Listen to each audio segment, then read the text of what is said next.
Sister Asia from the KSA. Assalamu alaikum, Sheikh. Wa alaikum salam wa rahmatullahi wa barakatuh. Ramadan Mubarak to you. Thank you, sister, to you and to the whole ummah, inshallah. How are you, Sheikh? I'm fine, alhamdulillah. Barakallahu feekum. Sheikh, I have two questions. Naam.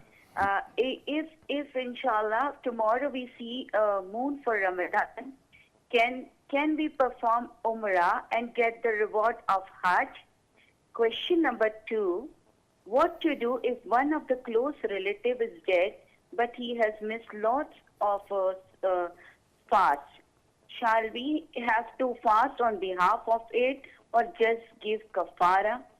And question number 3, if we miss the days of Ramadan of fasting, the person has to just fast or have to fast as well as give the kafara also?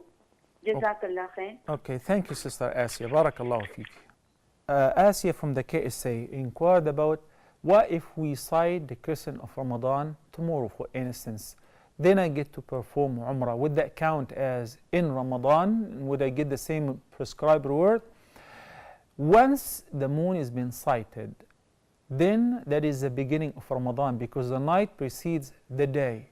So after Maghrib, after Isha, we're able to see the moon, and it has been declared that tomorrow is the daytime of Ramadan, the first day of Ramadan.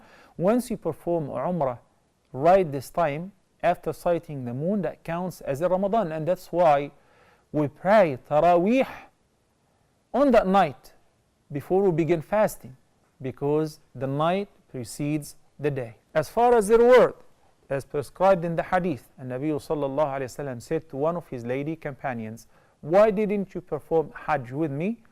She said, you know that the Prophet sallallahu alayhi wa sallam performed only one Hajj. She said, I didn't have a ride. Her husband and son have taken one and she didn't have the ride.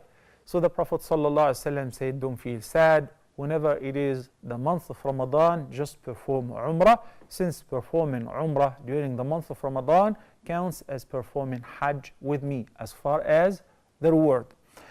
Once again, I remind everybody that due to the constructions and the remodeling and expansion in the Haram, it is extremely tough to perform Umrah this year.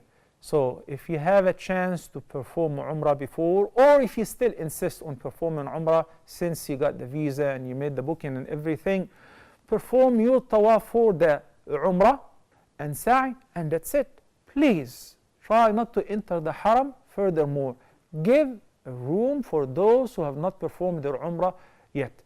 It surprises me to see people walking in the Mas'a back and forth wearing their tob, which indicates that they're not in a state of ihram. So since doing sa'i by itself is not even an act of worship, why are you doing that? It's not a picnic. You're just taking a room and making it worse for the crowd, so step out. Everybody of those who have already planned to go for Umrah, may Allah subhanahu wa ta'ala bless you. But once you do your tawaf and sa'i, step out of the Haram and pray anywhere, on the roof, outside, in the street. Giving a room for others, Allah will reward you greatly for that. It's only 22,000 can perform tawaf at a time in the Haram. The fasting on behalf of somebody who died owed some fasting. Okay. If the person owed fasting that he was supposed to make up and he did not do, then it is prescribed for his family members or whoever to observe that fasting on his or her behalf. Such as if a woman, for instance, kept fasting due to the period and she was supposed to make it up and she didn't get to do it, then it will be prescribed because this is a debt. وَدَيْنُ اللَّهِ حَقُّ أَنْ يُؤَدَّى أَوْ يُقْضَى.